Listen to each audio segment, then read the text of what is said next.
ใจหมวกนั้นมีกูธรรมจักรตีไปนี่ก็ตรงนี้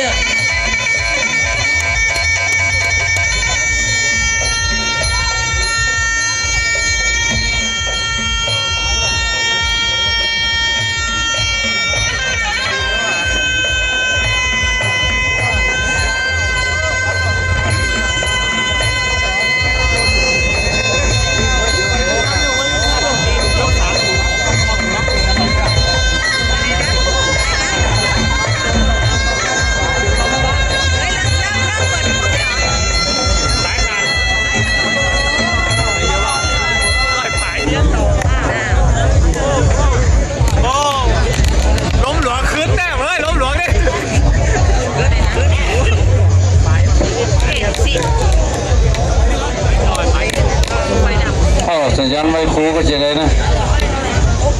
ไฟมันตกมีหมอมวยใหญ่ย่ำใส่สายไฟมานั่งไว้มันกำอ้อนกันตั้งมือเนี่ยการไว้ครูก็เป็นการวอร์มอัพนะครับแล้วเป็นการรู้ถึงครูบาอาจารย์ครูคือผู้ให้คำสั่งสอนศิษย์คือผู้จดจำว่าจังดูคือผู้รู้คุณถึงจะสูงเยี่ยมเทียมฟ้าอย่าดูถูกเดี๋ยวให้ปลูกสร้างคนทามาแต่หลัง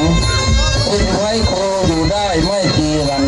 ยาวหางลุกอยู่ครูอาจารย์เป็นครูอาจารย์หมดนะครับเมื่อเขาขี่รถสำรวจนะมีครูที่เป็นจ้างงานโต๊ะ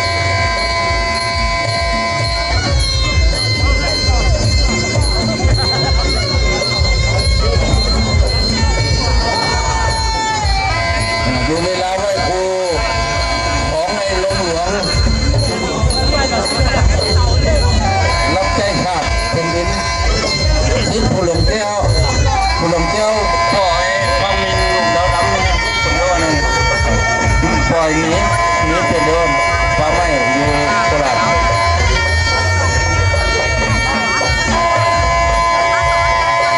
ข้อมูลขายมวยมันนี่ผมมุดหมดเลยนี่จะโอ้โหเขาจะคล้องพุทธ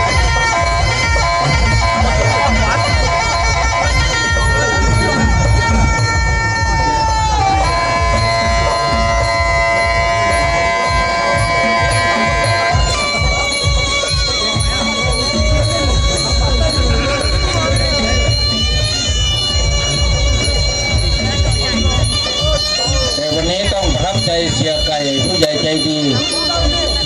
มอบเป็นของขวัญให้พี่น้องบ้านเราอีกหนึ่งคู่นะครับ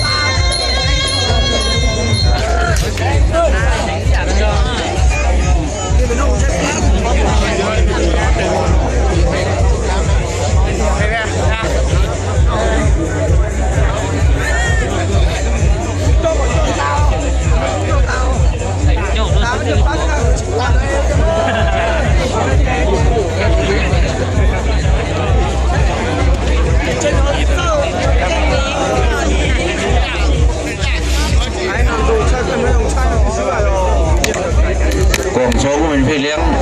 กองโซ่ในมนเดชว่าจับยิงไหมเหมือนอยู่นั่นแง่สังเงีย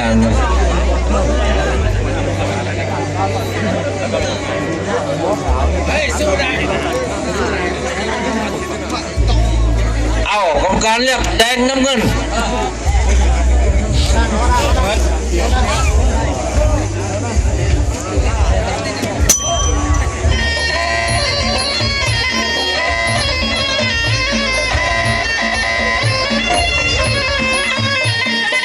หลวงเตะซ้าย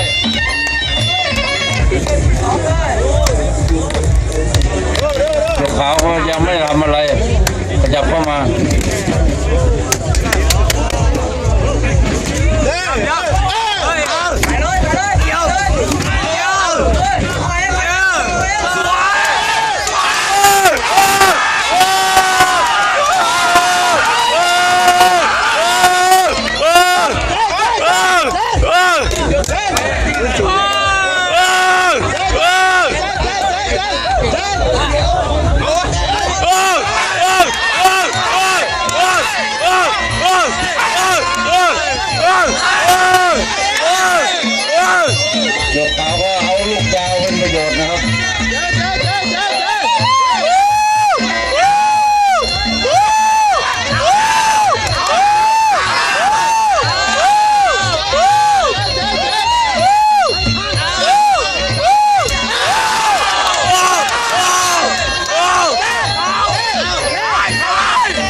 มดูแลหน่อย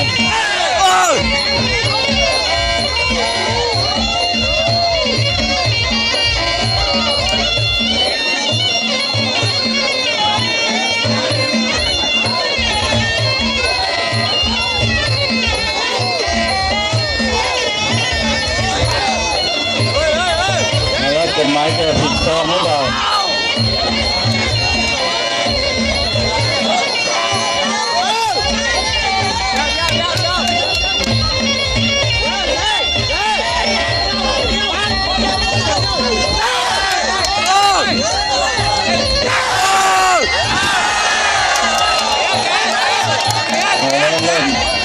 เกมเริ่มออกแล้วเปิดเกมแล้ว